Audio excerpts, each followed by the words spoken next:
Good morning everyone. আজি আপোনালোকৰ মাজত লৈ আহিছো এটা খুবই ইম্পৰ্টেন্ট নোটিফিকেশনস স্পেশালি হেবৰ ক্যান্ডিডেটৰ কাৰণে এই নোটিফিকেশনটো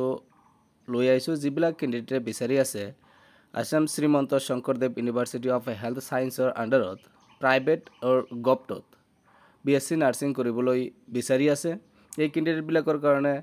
এই ভিডিওটো খুবই গুৰুত্বপূৰ্ণ হ'ব তে চাওক আজিৰ এই নোটিফিকেশনত কি আছে এই বিএসসি নাৰ্ছিং আপুনি কেনেকৈ এডমিশন ল'ব এন্ট্ৰেন্স কেতিয়া হ'ব এপ্লিকেশন কেতিয়া হ'ব সিলেবাস কি থাকিব এলিজিবিলিটি কি থাকিব এই গোটেইখিনি ডিটেইলছ আমি অতি কম সময়ৰ ভিতৰত আপোনালোকৰ লগত শেয়াৰ কৰিম আশা কৰো আপোনালোকে ভিডিওটো সম্পূৰ্ণ চাব ইয়াত চাওক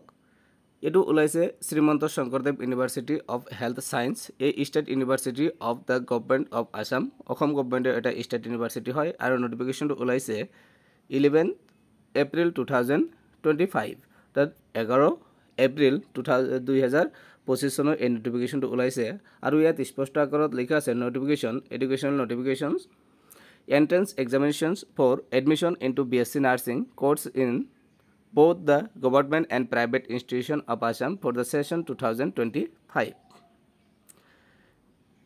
In pursuance of the Assam Gazette notification to iyat dia ase iman khini nakho eto apnaloke sabe the entrance examination of the selection candidate for the admission into BSc nursing course in both the private and government institutions of Assam for the session 2025 is scheduled to be held on 22nd June 2025. Online application form shall be available on the university website from 23rd April 2025 to 22nd May 2025. অর্থাৎ আপোনালোকৰ BSc nursing কোৰ্সৰ যেটো entrance exam দিব লাগে অৰ্থাৎ Srimanta Sankardev university health ইউনিভাৰ্চিটিৰ আন্ডাৰত অসমৰ private আৰু গভটত যদি আপোনালোকে বিএসসি নাৰ্ছিং কৰিব বিচাৰিছে তেনেহলে আপোনালোকৰ কাৰণে সুযোগ আহিছে কাৰণ শ্ৰীমন্ত শংকৰদেৱ ইউনিভাৰ্চিটি হেল্থ ইউনিভাৰ্চিটিৰ আন্ডাৰত যেটো বিএসসি নাৰ্ছিংৰ এন্ট্ৰেন্স টেষ্ট হ'ব এই এন্ট্ৰেন্স টেষ্টটো ওহা 22 জুন তাৰিখত 2025 চনৰ 22 জুন তাৰিখত এটো এন্ট্ৰেন্সটো অনুষ্ঠিত হ'ব আৰু ইয়াৰ কাৰণে আপোনালোকৰ এপ্লিকেশনৰ যেটো ডেট দিয়া আছে অৰ্থাৎ 23 এপ্ৰিল অৰ্থাৎ এটো মাহৰ কালিৰ দিনৰ পিছতে অৰ্থাৎ ওহা বুধবাৰৰ পৰা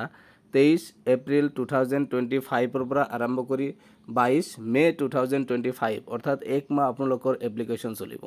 আৰু ইয়াত এপ্লাই কৰিব পাৰিব যিবিলাক ক্যান্ডিডেটে অলৰেডি হায়াৰ সেকেন্ডাৰী পাস কৰিছে ইয়তে আৰু এইবাৰ যিবিলাক ক্যান্ডিডেটে হায়াৰ সেকেন্ডাৰী পৰীক্ষা দিছে এতিয়ালৈকে তোমালোকে জানা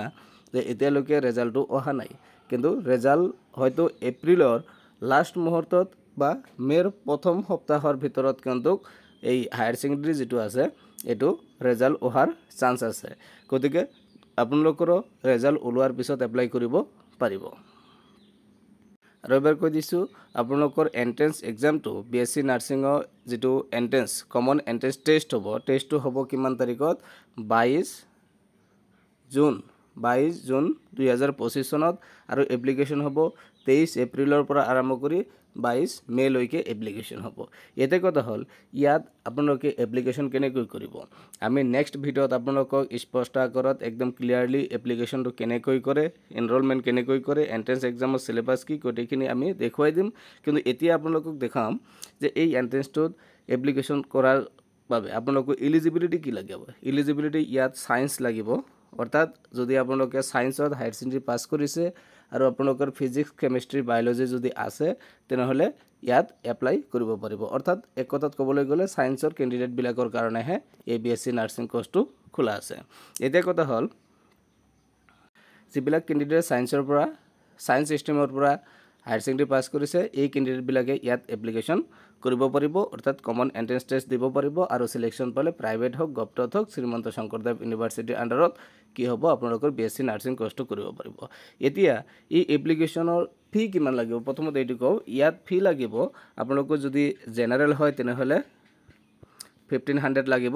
আদাৰ্স যিবিলাক ক্যাটাগৰি আছে এইবিলাকৰ কাৰণে 1200 ফি ইয়াত পে কৰিব লাগিব এপ্লিকেশন কৰাৰ সময়ত এতিয়া এই এক্সামটো দিয়াৰ কাৰণে আপোনালোকৰ সেন্টাৰ ক'ত থাকিব অলপ পিছতে আহি আছো যে সিলেবাস কি থাকিব এইখিনি কোশ্চেন প্যাটাৰ্ন কি হ'ব গোটেইখিনি আলোচনা কৰিম ইয়াত যিখিনি আছে যে আপোনালোকৰ এক্সাম চেণ্টাৰ ক'ত ক'ত থাকিব অসমৰ ভিতৰত ইয়াত দিয়া আছে the entrance examination will be held on the centre of the Guwahati Dibrugarh Silchar Jorhat Barpeta Tezpur depot Lakhimpur Nagaon Kokrajhar Nalbari Dhubri Shillong Aizawl Itanagar Agartala Imphal Dimapur and Gangtok finalise the examination centre in the state capitals of the north eastern state will be different on the number of applicants applying the respective state capital appear in the examination অৰ্থাৎ এই গোটেইখিনি যিখিনি ইয়াত city দিয়া আছে গোটেইখিনি চিটিতে আপোনালোকৰ এই এন্ট্ৰেন্সৰ যেটো এক্সাম চেণ্টাৰ এটো থাকিব তাৰ উপৰিও যদি ক্যান্ডিডেটৰ সংখ্যা বেছি হয় তেনে নৰ্থ ইষ্টৰ আদাৰ্স যিবিলাকে চিটিবিলাক আছে ইয়াতো কিন্তু আপোনালোকৰ এক্সাম চেণ্টাৰ হ'ব পাৰে এতিয়ালৈকে এইখিনি মেনশন কৰিছে এতিয়া admit card will be available admit card এটো যেটো 22 জুনত পৰীক্ষা হ'বলৈ গৈ আছে ইয়াৰ admit card will be available online from 2nd June 2025 which can be download after a login আপোনালোকে এপ্লিকেশন যেতিয়া কৰিব তেতিয়া আইডি আৰু পাসওয়াৰ্ড এটা হ'ব আৰু এই আইডি আৰু পাসওয়াৰ্ড দি লগইন কৰি আপোনালোকে আপোনালোকৰ এন্ট্ৰেন্স টেষ্টৰ এডমিট কাৰ্ডটো ডাউনলোড কৰিব পাৰিব 2nd June 2025 ৰ পৰা the online application form must be filled after the carefully going through the instruction given along the with the from candidate are strictly advised to keep the record of the application number and password used to them submitting online application so the download admit card download কৰাৰ কাৰণে আপোনালোকৰ online application number আৰু পাসওয়াৰ্ডটো আপোনালোকৰ মনত ৰাখিব লাগিব এতিয়া ইয়াৰ syllabus কি হ'ব আৰু ইয়াৰ সিলেবাস বা কোশ্চেন প্যাটাৰ্ন কেনেকৈ হ'ব একদম খুবই ইম্পৰ্টেন্ট আপোনালোকে মন ৰাখিব ইয়াৰ যেটো মিডিয়াম অফ ইনস্ট্ৰাকশন আছে মিডিয়ামটো ইয়াত দুটা ল্যাঙ্গুৱেজ থাকিব এটা থাকিব ইংলিশ আৰু এটা থাকিব এছএমএছ অৰ্থাৎ আপোনালোকে যেটো এন্ট্ৰেন্স টেষ্ট দিব এই এন্ট্ৰেন্স টেষ্টৰ যেটো কোশ্চেন হ'ব এই কোশ্চেনৰ দুটা ইনস্ট্ৰাকশন আছে দুটা মিডিয়ামৰ কোশ্চেন ইয়াত থাকিব এটা থাকিব ইংলিশ মিডিয়ামৰ আৰু এটা থাকিব এছএমএছ মিডিয়ামৰ ওকে এটা কথা হল ইয়াৰ সিলেবাসটো কি হ'ব বা কোশ্চেন প্যাটাৰ্ন কেনেকুৱা কোশ্চেন সম্পূৰ্ণভাৱে কি হ'ব আপোনাৰ এমসিকিউ বেস হ'ব কোশ্চেন সম্পূৰ্ণভাৱে আপোনাৰ এমসিকিউ বেস হ'ব অৰ্থাৎ আপোনালোকে জানে চাৰিটা কোশ্চেন থাকিব চাৰিটা অপচন থাকিব এটা কোশ্চেনৰ আৰু ইয়াৰ ভিতৰত যিকোনো এটা আপোনাক টিক কৰিব লাগিব এনেকুৱা এমসিকিউ বেস হ'ব আৰু সম্পূৰ্ণভাৱে ইয়াৰ সিলেবাসটো হ'ব কি physics chemistry biology and English আপোনালোকে নিশ্চয় হায়াৰ সেকেন্ডাৰীত পঢ়িছে এই গোটেইখিনি সাবজেক্ট আৰু ইয়াৰ পৰা ফিজিক্স কেমিষ্ট্ৰি বায়োলজি আৰু ইংলিশ আৰু প্ৰতিটো পেপাৰৰ পৰা অৰ্থাৎ চাৰিটা আছে ফিজিক্সৰ পৰা 25 মাৰ্কস থাকিব ফিজিক্স কেমিষ্ট্ৰি বায়োলজি আৰু ইংলিশ তো ফিজিক্সৰ পৰা 25 মাৰ্কস থাকিব কেমিষ্ট্ৰিৰ পৰা 25 মাৰ্কস থাকিব বায়োলজিৰ পৰা 25 মাৰ্কস থাকিব আৰু ইংলিশৰ পৰা 25 মাৰ্কস থাকিব এই টোটাল হৈ গল কি 100 এই 100 কোশ্চেনৰ ভিতৰত আপোনালোকৰ এন্ট্ৰেন্স টেষ্টটো অনুষ্ঠিত হ'ব আৰু মনত ৰাখিব ল্যাঙ্গুৱেজ অসমীয়া আৰু ইংৰাজী দুয়োটা মাধ্যমতেই থাকিব ফিজিক্স কেমিষ্ট্ৰি বায়োলজি আৰু ইংলিশ আৰু এই চাৰিটাৰ পৰা 25 কৈ টোটাল 100 মাৰ্কসৰ পৰীক্ষা আপোনালোকৰ অনুষ্ঠিত হ'ব তে এইখিনি আছিল আপোনালোকৰ কাৰণে ইম্পৰ্টেন্ট ইনফৰমেশন আৰু এটা কথা যে আপোনালোকৰ ক্ৰাইটেৰিয়া এজ লিমিট কিমান থাকিব এজ লিমিট আপোনালোকৰ 17 ৰ পৰা 34 লৈকে 17 পৰা 35 লৈকে 17 পৰা 35 লৈকে যদি আপোনালোকৰ বয়স আছে তেনে আপোনালোকে কোন ইয়াৰত হায়াৰ সেকেন্ডাৰী পাস কৰিছে কৰক কিন্তু ইয়াৰ ভিতৰত যদি আপোনালোকৰ বয়সটো আছে তেনেহলে আপোনালোকে ইয়াত এপ্লিকেশন সাবমিট কৰিব পাৰিব